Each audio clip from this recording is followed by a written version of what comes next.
सर्वेभ्यः अस्माकं न्यायवर्गे भवतां सर्वेषां स्वागतम्। गतवर्गे सृष्टिप्रक्रियायाः विषये अस्माभिः अधीतम्। इदानीं प्रलयप्रक्रियायाः प्रलयविषये किञ्चित् पश्यामः। अत्र दीपिकायाम् अन्ते एकं वाक्यम् उक्तमासीत्। सर्वकार्यद्रव्यध्वंसः अवान्तरप्रलयः, सर्वभावकार्यध्वंसः महाप्रलयः इति विवेकात् इति उक्तं। तस्य विषये किञ्चित् चर्चां कुर्मः। अत्र प्रलयः द्विविधः वर्तते, अवान्तरप्रलयः महाप्रलयः इति।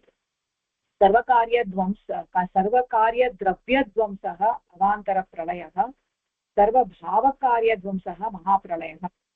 तर्हि इदानीम् अवान्तरप्रलयः कः चेत् सर्वकार्यद्रव्यध्वंसः। यदा सर्वकार्यद्रव्याणां ध्वंसः भवति सः एव अवान्तरप्रलयः। कार्यभूतानि द्रव्याणि पृथ्वी अप्तेजः वायुः इति कार्यरूपत्वं यत्र वर्तते तादृश द्रव्याणि पृथ्वी, कार्यरूपा पृथ्वी, कार्यरूपं तेजः, कार्यरूपं जलं, कार्यरूपः वायुः इति कार्यभूतानि द्रव्याणि। अन्यस्य कस्यापि कार्यरूपत्वं नास्ति। कार्यभूतानां सर्वेषां द्रव्याणां यः ध्वंसः सः एव अवान्तरप्रलयः।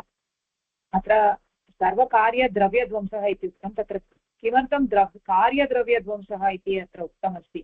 केवलं द्रव्यध्वंसः इति वदतु इति चेत्, यदि केवलं द्रव्यध्वंसः इत्येव वदामः तर्हि तदानीं यदि यस्य कस्यापि द्रव्यस्य नाशः चेत् तत्र अवान्तरप्रलयः इति वक्तव्यं भवति।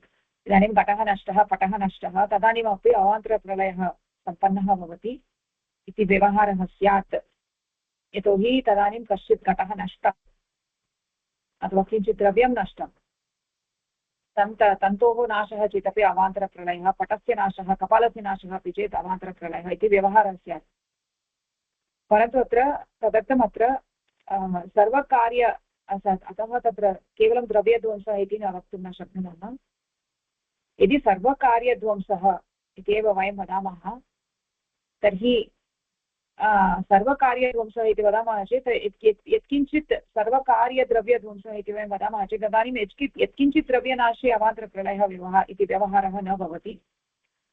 कार्यद्रव्ये सर्वत्र विशेषणं, सर्वत्वविशेषणं दीतं। सर्वकार्य इति उक्तं, केवलं कार्यद्रव्यध्वंसः इति वदतु। किमर्थं सर्वत्वम् इति उक्तम् इति चेत्, यदि कस्यचित् कार्यभूतस्य द्रव्यस्य नाशः भवति तदानीम् अवान्तरप्रलयः सम्पन्नः भवति। अतः सर्वत्वविशेषणं दत्तमस्ति।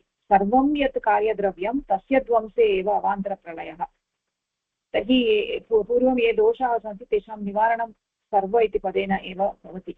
यस्य कस्यचित् घटस्य नाशे सम्पन्ने अपि तदानीं सर्वकार्यद्रव्यध्वंसः न भवति। इदानीं घटस्य नाशः भवति चेत् द्रव्यध्वंसः अस्ति, कार्यद्रव्यध्वंसः अस्ति, परन्तु तत्र अवान्तरप्रलयः इति व्यवहारः न स्यात्। अतः सर्वेषाम् इति सर्वपदं दातव्यं, तदानीमेव अवान्तरप्रलयः इति व्यवहारः।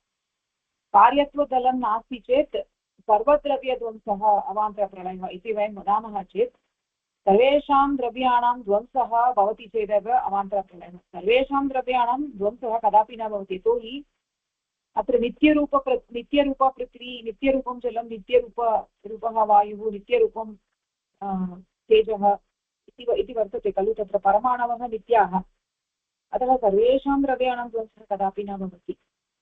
द्रव्यपञ्चस्य नित्यत्वं वर्तते, इतरेषां कार्यरूपाणाम् अनित्यत्वं वर्तते। तर्हि परमाणूनां ध्वंसः कदापि न भवति। तर्हि अवान्तरप्रलयः कदापि न स्यात्।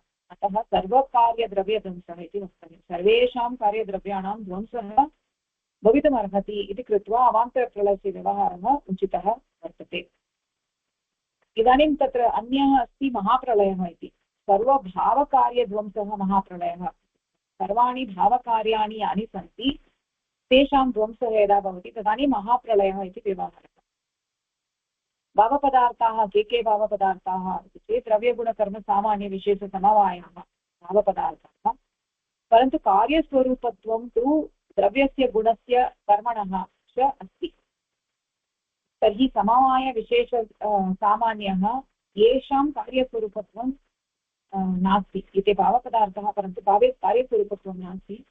सर्वभावकार्यम् इत्यनेन कार्यभूतं द्रव्यं गुणकर्म इत्येव गृह्यते। सर्वेषां भावकर्मणां यः ध्वंसः सः महाप्रलयः। यदि केवलं भावकार्यध्वंसः इत्येव वदामः तर्हि यत्किञ्चित् भावकार्यस्य नाशे सति महाप्रलयः इति व्यवहारः स्यात्। तर्हि घटे नष्टे कश्चित् गुणः अपि नष्टः तदा महाप्रलयः इति व्यवहारः स्यात्। अतः सर्वपदं योजनीयं।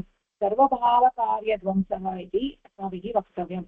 सर्वकार्यध्वंसः इति वदामः चेत् केवलं सर्वकार्यध्वंसः इति वदामः चेत् तत्र प्रागभावस्यापि ध्वंसः भवति। यदा प्रागभावादीनां ध्वंसः भवति तदानीं महाप्रलयस्य प्रसङ्गः भवति। तस्मात् भावपदार्थः इति योजनीयः। प्रागभावात् भावपदार्थः। प्रागभावस्य भावस्वरूपत्वं नास्ति इति कृत्वा सर्वकार्यपदेन प्रागभावस्य सङ्ग्रहः भवति चेदपि भावपदेन प्रागभावस्य सङ्ग्रहः नास्ति इति कृत्वा प्रागभावध्वंसस्य वारणं शक्यते।